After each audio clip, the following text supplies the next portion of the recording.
L'échange que vous allez entendre est un entretien épistémique. Il s'agit d'une conversation asymétrique dans laquelle on s'intéresse à notre interlocuteur en lui posant des questions. Au travers de celle-ci, nous cherchons à comprendre les raisons qui motivent son avis. L'objectif principal de cette forme de conversation est de passer un moment agréable et mutuellement enrichissant. Bisous. Et nous accueillons Mostafa. Salut Mostafa, ça faisait longtemps.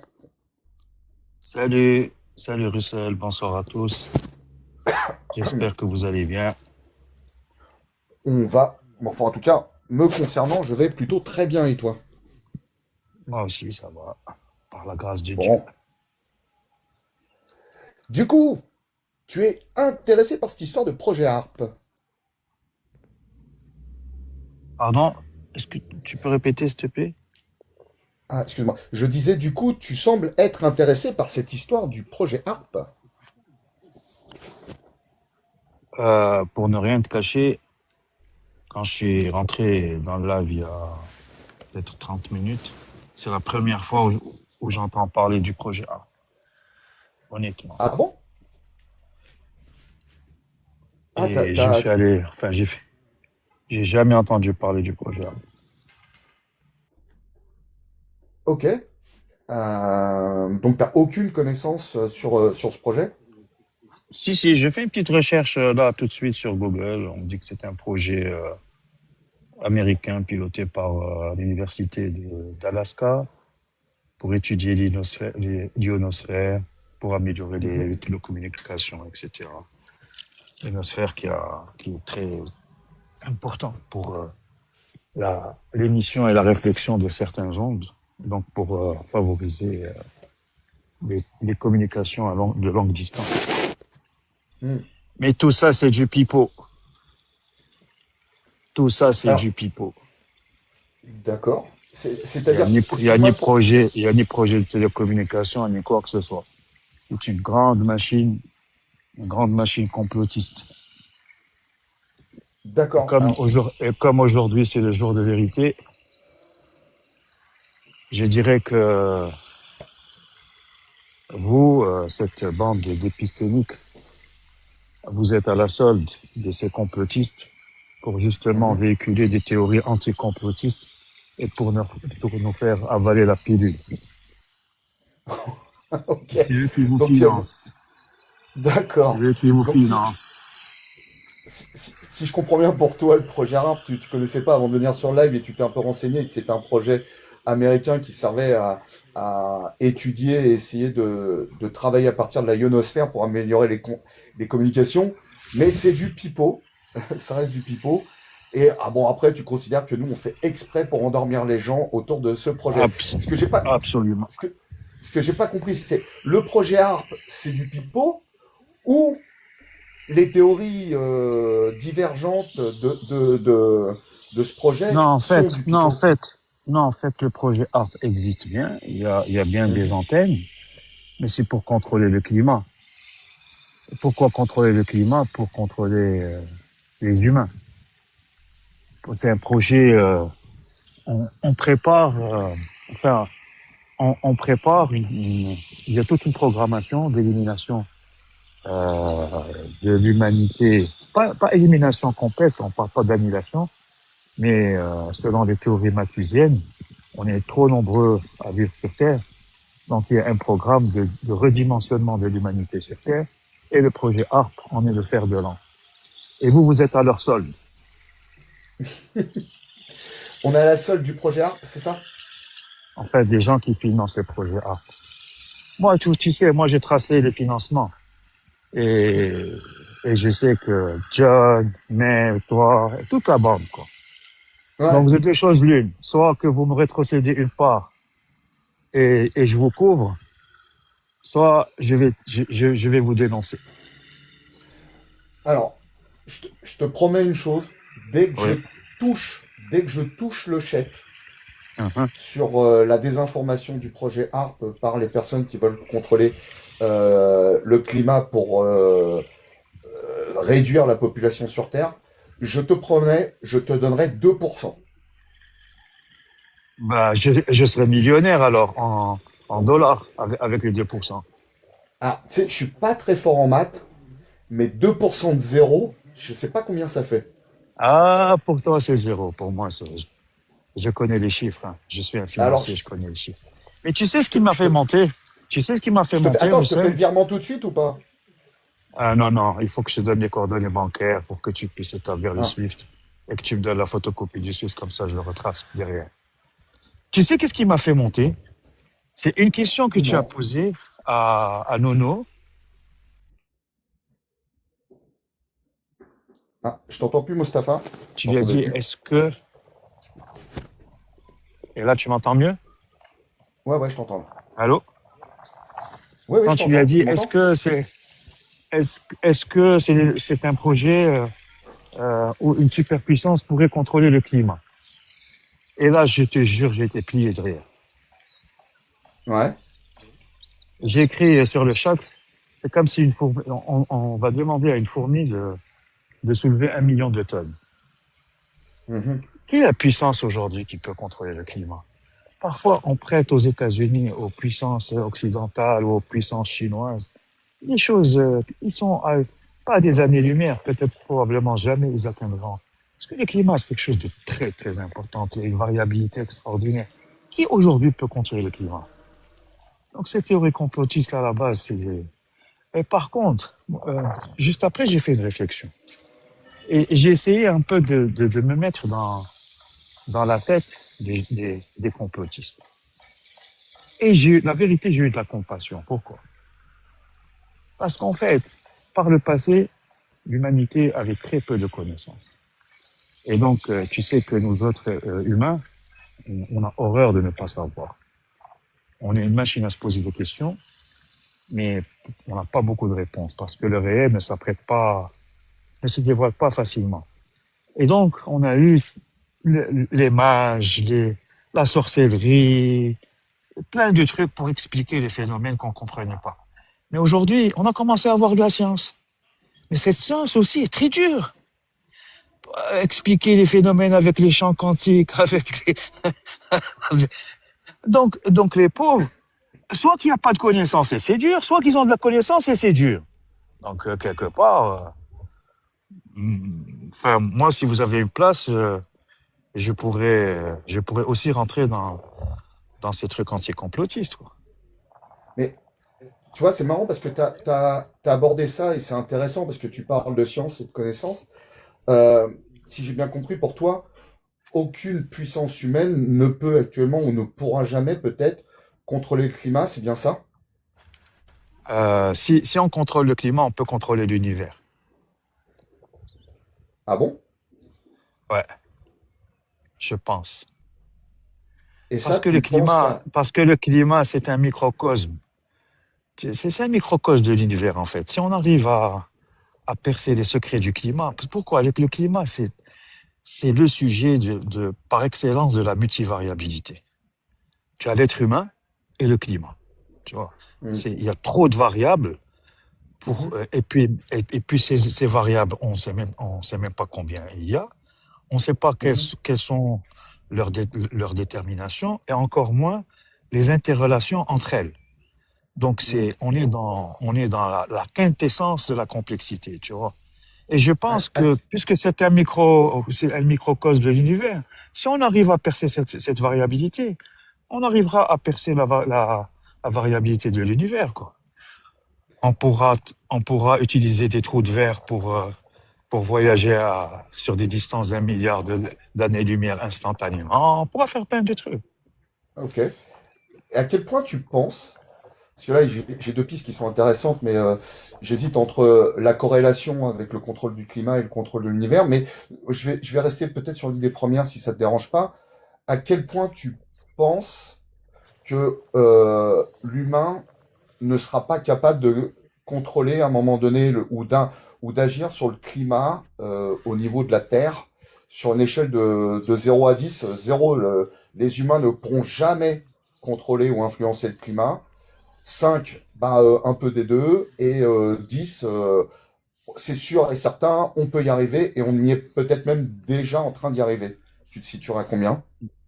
Dans ta question, il y a plusieurs questions. Influencer le climat, on y arrive déjà, donc c'est 100%. Le réchauffement Mhm, climatique est aujourd'hui le fait de l'être humain, d'accord? Mais c'est pas mhm, intentionnel, ce n'est pas quelque chose de dirigé, c'est un résultat de nos actions. Si tu prends mhm. la somme de nos actions, la révolution industrielle, les émissions à effet enfin, enfin, le truc des serres, ça, on arrive à influer le climat, à comprendre le Ouais, climat, à comprendre le climat et à l'orienter, à l'instrumentaliser. À terme, on peut aussi, d'accord? ok. Mais comprendre la variabilité climatique, c'est du très, très, très long terme. C'est très, très long terme. C'est- Ça nécessite de trouver l'équation maîtresse de l'univers, elle va générer les équations d'Einstein, de Dirac, de toutes les équations. Ça nécessite des capacités computationnelles quantiques, mais pas computer quantique qui va être première génération, mais de 10e, 20e génération. Pourquoi? Parce que euh, la, le calcul est immense, d'accord? La variabilité est immense. Et donc, c'est du très, très, très long terme. Ok. Euh, Qu'est-ce que tu définis par très long terme? Est-ce que c'est à l'échelle d'une génération? C'est à l'échelle de plusieurs siècles? C'est quoi, toi, pour toi, très long terme pour arriver à maîtriser? Une petite blague de Keynes, il disait à long terme, on sera tous morts. Je pense que c'est plusieurs générations. Plusieurs Ok. générations. Une génération, c'est 25 ans. D'accord. Donc, on va dire plusieurs siècles. Peut-être moins d'un millénaire, mais en tout cas Mhm. plusieurs siècles. Si on Donc, fait si je comprends, une ouais. projection de l'état d'avancement de nos connaissances, des obstacles que nous avons, tu sais, le réel est très, Alors, très, attends, très justement, attends. difficilement Excuse-moi, Mostafa, cernable. c'est Ouais. intéressant. C'est intéressant ce que tu dis. Je pense qu'on a un petit décalage, il va falloir qu'on fasse attention. Si tu me dis que environ il faudra un ou peut-être 2 siècles pour arriver à avoir les équations suffisantes et les outils pour pouvoir contrôler le climat, est-ce que les gens qui commencent à travailler sur cette discipline en sachant pertinemment que ça va prendre plusieurs siècles ne pourraient pas être considérés comme des personnes qui sont déjà en train de travailler dans un projet HARP pour contrôler le climat?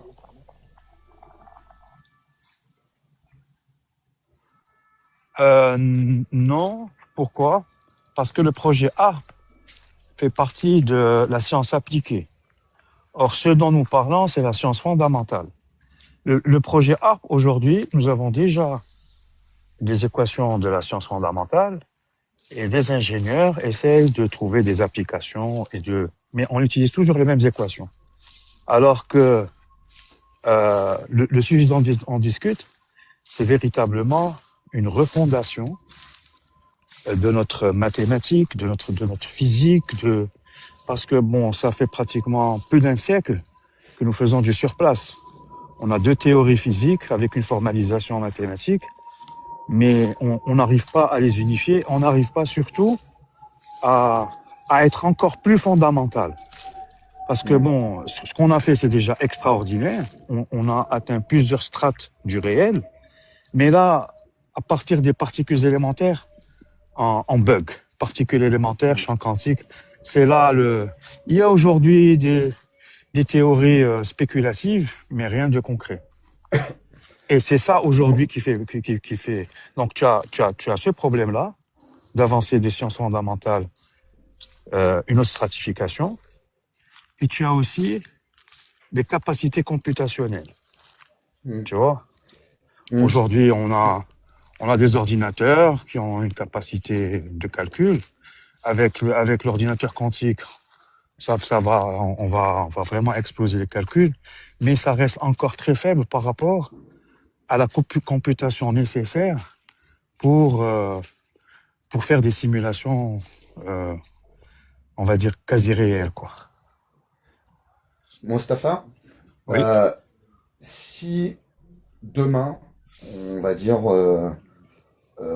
dans une vingtaine ou une trentaine d'années, on se rend compte que le dérèglement climatique devient un enjeu vital pour la survie de l'espèce humaine, est-ce que tu penserais pas que tous les plus grands chercheurs dans tous les domaines de la physique quantique, de la climatologie, de la physique élémentaire, se mettraient pas à travailler pour essayer de pouvoir développer des connaissances et un savoir suffisant pour modifier de façon assez rapide le climat afin qu'on puisse survivre?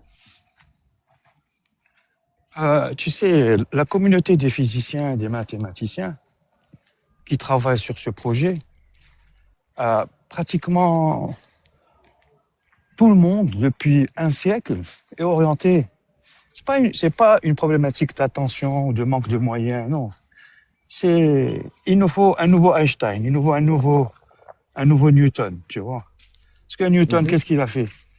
Il est parti dans une couche plus fondamentale, plus profonde du réel. Einstein, il est venu, il a encore poussé, tu vois. Mhm. Au niveau de la physique quantique, on a encore poussé. Mais maintenant, il nous Mhm. faut une autre façon de lire ce réel, parce qu'aujourd'hui, Ouais. on a aujourd'hui deux façons. Et ces deux façons ne communiquent pas entre elles. Alors que le réel est un. Tu vois, tu as une théorie physique relativisme pour le macroscopique, tu as une autre pour le microscopique, mais elles ne communiquent pas entre elles. On a un problème d'unification. C'est ce qu'on cherche à travers la théorie of everything. D'accord? Ouais. Et c'est pas une question de moyens ou de manque d'attention. Il nous faut beaucoup de concepts ou d'objets mathématiques qu'on n'a pas encore trouvés. Et il nous faut une Mhm. autre façon de lire le réel Mhm. qui va unifier, tu vois. Parce que la façon Ouais. de Newton est une façon révolutionnaire avec Galilée. La façon de Newton, de Einstein, elle est encore plus révolutionnaire. Maintenant, il nous faut quelque chose de plus fondamental, tu vois, Alors, pour avoir la bonne Mustapha, lecture. Donc, c'est pas une question de nécessité ou d'urgence, même si demain, on va nous dire qu'on va tous crever. Est-ce qu'il y a un génie ou pas? C'est pas une question d'effet ben, déclencheur. ouais. Et ima- imaginons que donc, dans ces quelques années, si le climat devient un enjeu de survie pour l'espèce humaine, euh, les plus grands chercheurs dans toutes les disciplines travaillent avec des outils nouveaux qui seraient une super intelligence artificielle, qui seraient accompagnés des hommes, ce nouveau Newton et ce nouvel Einstein, qui Mhm. permettrait de pouvoir commencer à élaborer des théories ou des outils qui permettraient d'agir sur le climat. Est-ce que c'est quelque chose qui, pour toi, pourrait être entendable ou pas? Bien sûr, bien sûr, indubitablement, on y arrivera. C'est dans le sens du cours de l'histoire humaine. Notre présence sur Terre, c'est pour décoder ce réel. On est là pour décoder ce réel, pour le comprendre. Alors, Indubitablement, on va y arriver. Par contre, quand tu dis, s'il y a, si aujourd'hui, si demain, ça va devenir problématique, on a d'autres solutions pour le rendre moins problématique. C'est-à-dire, on va être dans des contraintes très fortes. L'humanité va imposer à la Chine, aux États-Unis particulièrement, de produire en décarbonant. Tu vois, il n'y a pas que la recherche fondamentale. On peut, c'est-à-dire, repousser un peu les délais avec des contraintes hmm, très fortes sur cette puissance-là. Aujourd'hui, ils mhm, se foutent de la gueule du monde, quoi. Quand Macron vient, par exemple, dans des COP et parle de l'urgence et tout ça, les intérêts américains et chinois et leur guerre de leadership sur le monde, et ils lui disent, va te faire voir ailleurs, quoi. ok, intéressant. Euh, on a dépassé les 15 minutes. Euh, Je voudrais juste, Si s'il je te comprends plaît, bien pour toi, je je vais vais essayer de juste, résumer, je vais, si tu même si je permets, pense que tu trollais un petit peu au début, pour toi, que tu disais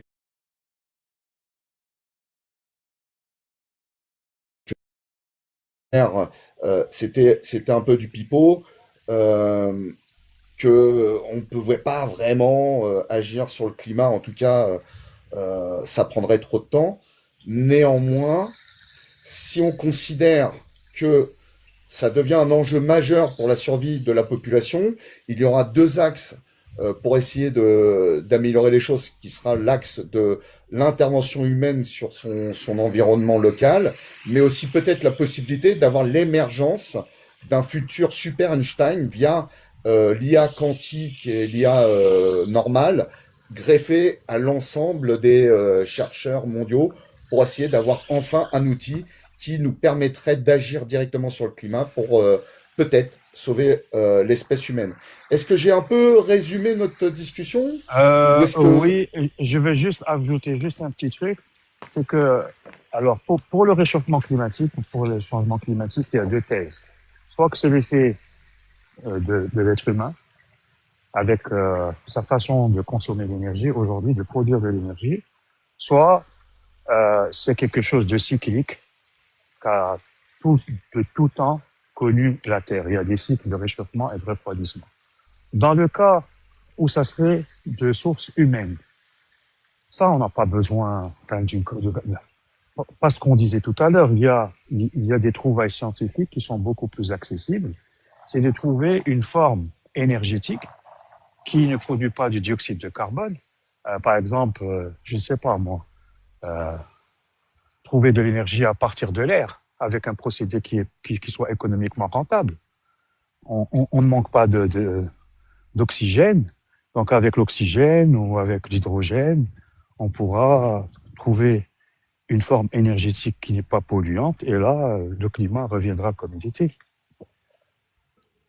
Ok. Je voulais juste je vais... ajouter un petit truc, Russell, puisqu'on s'apprête à faire les 15 minutes par rapport à la théorie du complot. Moi, je pense que la vraie position n'est pas une position binaire. Est-ce qu'on est complotiste ou on est contre la théorie du complot? Parce que le complot, il fait partie du genre humain, de la rationalité humaine. L'humain avec l'humain, que ce soit au niveau individuel, donc les conflits relatifs à l'altérité à l'autre, l'enfer c'est les autres, mais aussi au niveau social, les exploitations de classe par des classes. Donc il y aura toujours des gens qui complotent contre des gens, des pays contre des pays. Maintenant, la position, il faut être médiane. Il y a un niveau de complot, il faut être lucide et le cerner, et ne pas tomber dans l'autre extrême, c'est enlever toute théorie complotiste. Toute la géopolitique, elle repose sur le complot.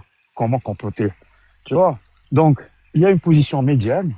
Il faut être il faut avoir un bon dosage, être un équilibriste entre le complot, quand il est là, il faut le cerner, le déjouer, et contre complot tout azimut. Et là, c'est parce que on veut comprendre, et on peut pas empêcher les gens d'assouvir ce sentiment de compréhension.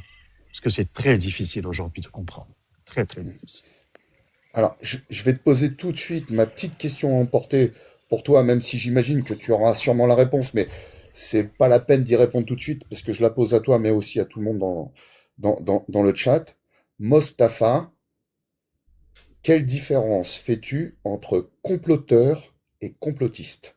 Et je passe la parole à John et à Mélanie pour savoir s'ils ont une petite question à emporter pour toi. Alors, j'ai pas de questions à emporter de mon côté. Oh, quel dommage. Moi qui attends toujours entendre la voix de John, que j'adore par ailleurs.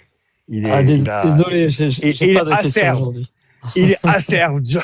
Il a une façon de réfléchir. J'aime beaucoup. Et je plaisante. Tu sais que Bon. Bien sûr, bien sûr. Mel? J'ai pas de questions à emporter de mon côté non plus. Oh, ça par contre, c'est frustrant. Ça, Moi, Russell, je suis sûr et certain que c'est le fait de ton complot. bah voilà, alors j'allais te poser une dernière question et tu la connais. Comment tu t'es senti pendant cet entretien? Et ensuite, j'aurai un petit service à te demander. Bah, c'est toujours pareil. Un plaisir de vous retrouver, de retrouver cette ambiance, cet échange, le respect. C'est paisible. Vous excitez la façon de réfléchir des gens pour des éventuelles remises en question. Et vous devez être remboursé par la CNSS, par la sécurité Bah, sociale. justement, c'était le service que je vais te demander. Je te voyais venir, c'est à l'argent, c'est Bah oui, l'argent. voilà. Est-ce que tu peux me renvoyer le chèque de 0 € du complot mondial qui m'ont versé, que je t'ai donné, mais en fait, comme ils me réclament un dû, si tu peux me Je- renvoyer le chèque de 0 €, ça m'arrangerait. écoute, je suis banquier. Je ne pense pas que ça soit possible de faire un virement à somme nulle. Enfin, un montant nul. J'ai jamais vu ça et je pense que si ça existe, ça doit être interdit par la loi, quoi. Alors, Et comme moi, je je suis très pense, compliance, donc je vais te dire je, non. je pense que ça existe. Ça s'appelle une promesse électorale. Par contre, celle-là, elle est très bonne. Ça, celle-là, Je, elle est très bonne. je te remercie beaucoup. Eh ben écoute, Mustapha, merci d'être monté, d'avoir discuté avec nous. Je te souhaite une bonne fin de journée. Je te laisse redescendre Merci tout beaucoup. seul. S'il te plaît, Ou il faut que là où je suis, il y a Alors, beaucoup de soleil, je vois pas mon écran. alors, tu Si sais tu peux me quoi? faire descendre, ascenseur. Je vais déclencher un séisme des plaques tectoniques via le Waouh, projet ARC pour te faire trembler et tomber. Je te waouh. souhaite une bonne fin de journée. Merci beaucoup. Gros bisous. Voilà les amis. Merci Mustapha.